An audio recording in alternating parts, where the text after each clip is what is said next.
Congratulations, Spark. The Pocketeer Cult has reviewed your application and found you worthy to join the quest.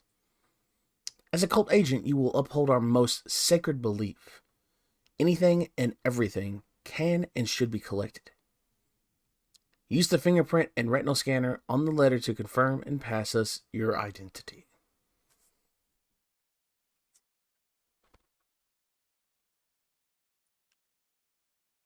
My creativity is my best characteristic.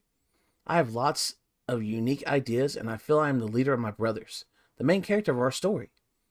I'm emotional but proud of it, and I'm not afraid of anything. I'm ready to prove myself. That is a very nice self-description. We have condensed your words to the above yellow bolded descriptors. Welcome to the Pocketeer Cult. Since the early days of our organization, it has been accustomed to place young, impressionable agents under the guidance of a parental hand.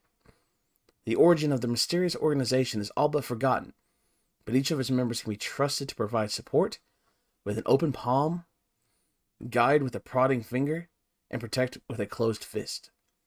Their work deserves riches and acclaim, but the respect of a grateful charge is all the hands seek in terms of payment or reward. All Spark has to do is walk into the circle of crackling light, and his adventure will begin. So of course he hesitates. There is nothing to fear, and no time to hesitate, the hand says. I invested much time and expenses to procure you a spot through the portal. It leads directly to a place few other agents are lucky enough to go to. Still, Spark waits. He is the leader, but maybe I should wait on my brothers, Spark says. What are you waiting for? You're not scared, are you? Says Captain. Spark's twin makes to strut past, but stops short when he sees the energized portal.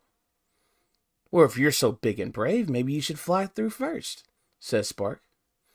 Oh, wait, you still have trouble flying, don't you? Captain is angry, but his murder remarks is calm. Says the one who will never fly.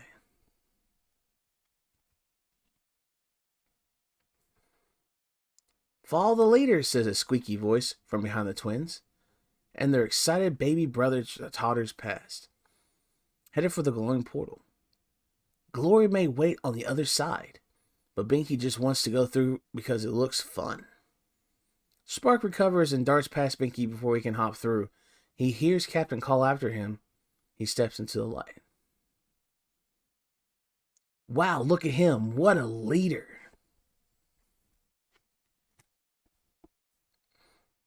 Bubble top conversion suit. Provides energy, air, and allows every Pocketeer agent to travel in unmatched comfort and style through space, water, and time itself. It's so light you'll forget you're wearing it. But we won't. We use it to track your every move, make sure that you uphold our beliefs, and regulate your experiences, and therefore happiness. It'll keep you updated on the constantly expanding catalog of treasure to be found, keeping you desperate for more. A face in the dark stands guard over a glimmering doorway from which snippets of light escape. Treasures wait undiscovered. A tiny voice speaks in Spark's ear, feeding him instructions. This is Minekeeper Station, our newest and most exclusive orbital operations center. Inside you will be issued all the equipment we'll need to begin your adventure. Spread your arms and let the pull of energy bring you into its orbit.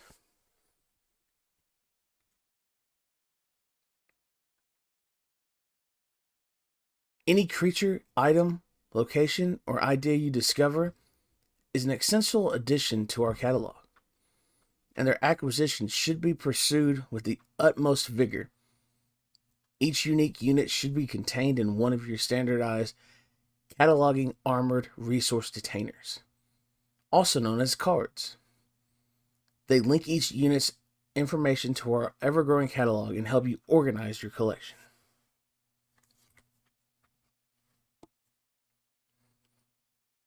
Equipped with rockets, energized page rails, and protective armor, the 9-pocket binder is ready for any and every adventure. Though every card is the complete and uncontested property of the cult, we allowed our agents to hold on to cards they acquire and keep them in their personal collections. Visual records of achievements seem to push agents to reach higher heights and lengthier links.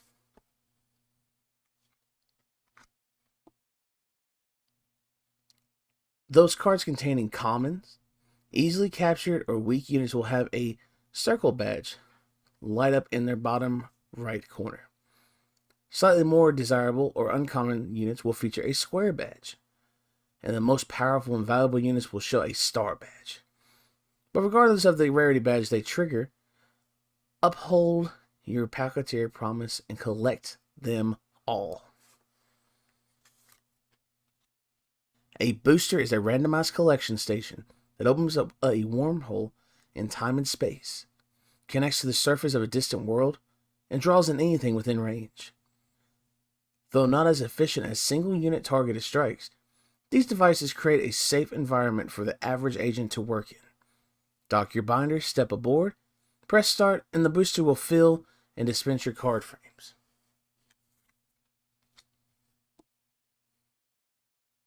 The cards are stored, the binder fueled, his brothers are on board, but Spark sits silent on the platform.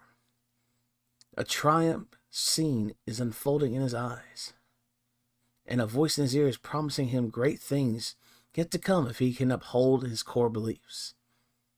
Maybe it's Pocketeer propaganda being beamed into his brain.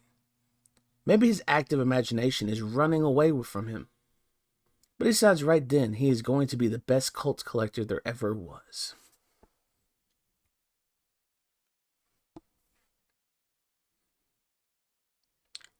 Even with the expansive knowledge and resources the Pocketeer cult provides, some cadets will still get lost in this highly competitive universe. It's important to learn to doggy paddle. The hum of the booster quiets. The three brothers eagerly lean in to see what has been delivered into their first card. Wow, a whole lot of nothing, Captain says, and a disappointed Spark silently agrees. The hand cracks its knuckles in warning. If you would show a little patience, the hand begins to say, and on cue, one of the closest creatures glows with yellow light. It's evolving.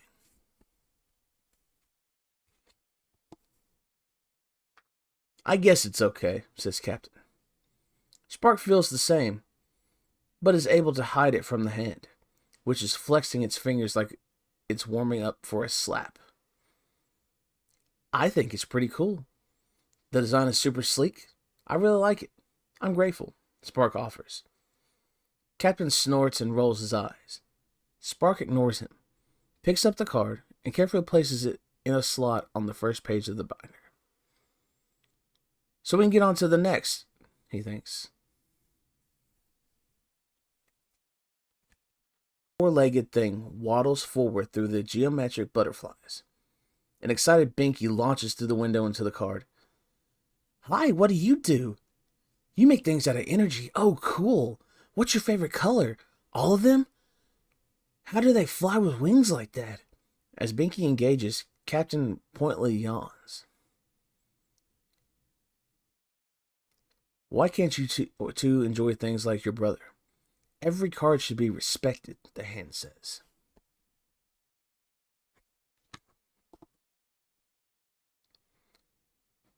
Now there's a good pull. I need to make room for him on the first page. An excited Captain darts off. The fluffy cuties lazily grins at Spark. After he evolves, he's supposedly one of the strongest creatures in the galaxy. Maybe our luck is turning. It's been super rough so far. Spark eyes the row of cards still to be inspected. The hand, guessing his thoughts, waggles a finger. Let's wait until your brothers return to see any more. His reorganization of the binder pages is nearly complete when Captain notices the strange bird statue standing on the far end of the page. He moves to grab it, but it twitches away from his touch. He steps after it, and it hops on another page. Step, hop, step. He follows it deeper into the pages. The scheme has worked. All but one brother are distracted, and his master is approaching. The snipe would smile if it had a mouth. A proximity alarm beeps. A new binder screeches to a stop just clear of the booster. The hull is pitted, dented, and covered in markings and paintings. The pages are well stocked, but weathering, and the light that pulses out from them is saturating past a healthy glow and stumbling into a sickly green complexion. Though it's a little scary, Stark still finds it fascinating. The radio crackles and the pilot speaks.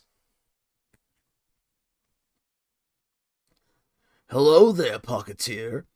Thank you for answering my hail. I'm Alistair, a collector and distributor of unique things. No scheme here. I'm just hoping to get you whatever you are, or maybe even aren't, looking for. What do you say, big guy? You down for a trade?" Well, Spark squirms, unsure. He realizes he is alone on the deck. Seized with a sudden excited recklessness, Spark nods. "Of course, meet me down here." Without pause, a porthole opens. A gangplank drops, and the grinning wolf emerges. "Let's see what I have to trade. First off, oh yes, I thought he was a simple bird of power, but realized he's much more rare. He's an ex-holographic bird of power. Note the aura around his body, buzzing with the void of energy. Intrigued? Interested in a trade? Word has it you have a Cutiezard locked up in there. Oh, he'll be powerful, sure, but you'll have to wait for him to grow up. I'll be willing to take him in exchange for this big bird right here, right now. But no, I can see you are disappointed. Let's keep looking."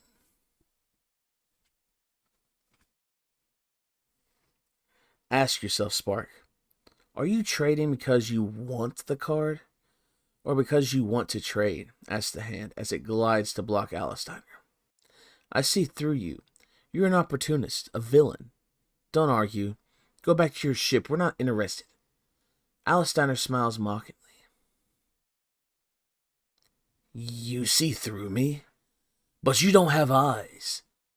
A moment passes, then Spark's disrespected guardian rockets forward, fingers clenched into a furious fist. An unconcerned Alistair is quick enough to create space by jigging left then right. The hand blasts past him and shoots out into space. Alistair casually reaffixes his smile. "Hands really have no vision, and collecting is all but about looks. Let's try and find something to trade for that Cutiezard." They both turn as Captain reappears from the depths of the binder, glaring. "Wait, what are you trading? Why wasn't I invited?"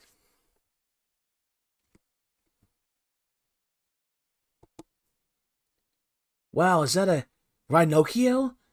Captain asks reverently. Spark squints at the figure hidden beneath the pixelated and foggy card window. It seems to be the right color and shape, but Spark can't help but feel disappointed by the supposed legend.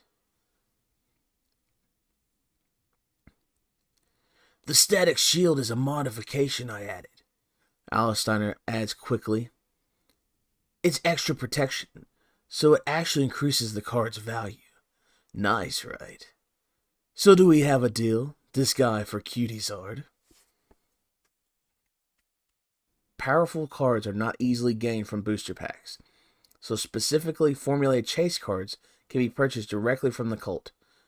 Presenting one to the booster will activate a powerful DNA particle tracer that will seek out and capture any unit.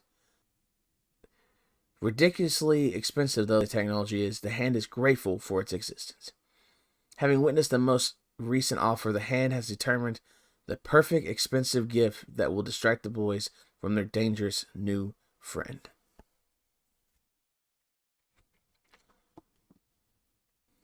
armored limb segments ripple with blue energy, and the real Rhinocchio's devilish smile is neither obscured nor in doubt. The brothers gawk in awe at the prize the hand dangles in front of them. It looks like we won't be needing to trade, the hand says to Alistair as the excited twins begin to hoot and dance. Alistair's smile falters only a moment, but then returns. Oh well, it's a good thing I'm not above stealing. The hand said Spark should choose any gift because it was proud of him. Spark doesn't intend to wear the outfit every day. He knows he would be teased incessantly if he did that. He ordered it because he wants it ready for the moment he and his brothers are recognized by the Pocketeer leadership as the greatest agents that have ever been. Is he worried that his brothers may feel underdressed while standing next to him? A little. But no doubt it will be his leadership and ideas that rocket them to the top. So can they really begrudge him a little more regal an outfit? The cunning weapon of a brave agent, lightweight, easy to draw, deadly in close quarters, and still dangerous at long distance when in the hands of the right warrior.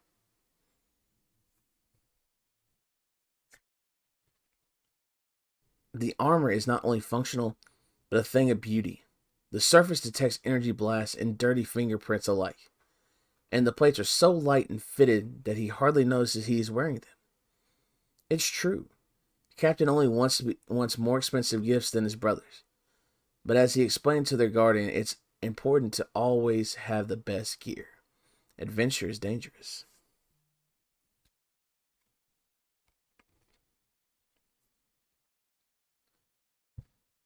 A big gun doesn't make you a bigger hero. But when the odds are scary, your enemy's many, and the situation dire, bigger is better, right?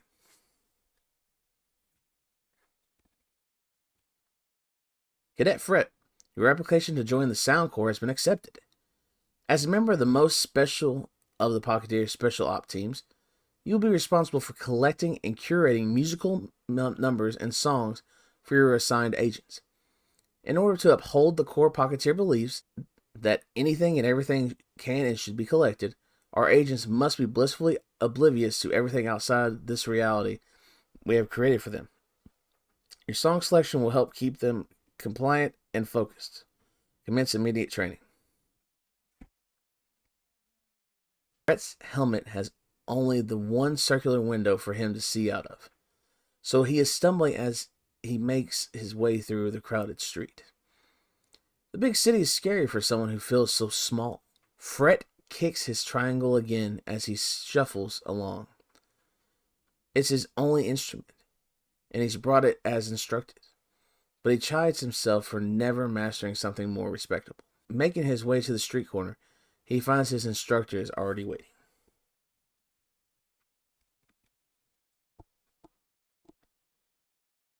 Every new Pocketeer agent is required to pick a theme song.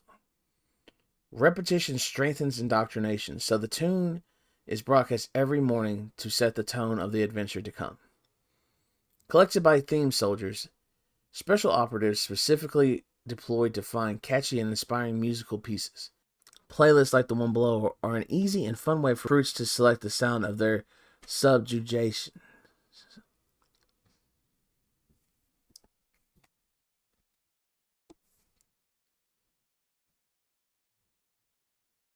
I can't hear the sound of anything in this wind because of your dancing feet. Oh, worry not, my fellow agent. You do not interrupt my hunt. I'm bound for the city and its many feet and tunes. How can I find anything in all that racket, you ask? You and your teacher here seek out exact puzzle pieces. I collect in bulk. The job of a sound tracker is to score every little twist and adventure in an agent's life. Good, bad, happy, or sad. So I go where the sound is. The more of it, the better.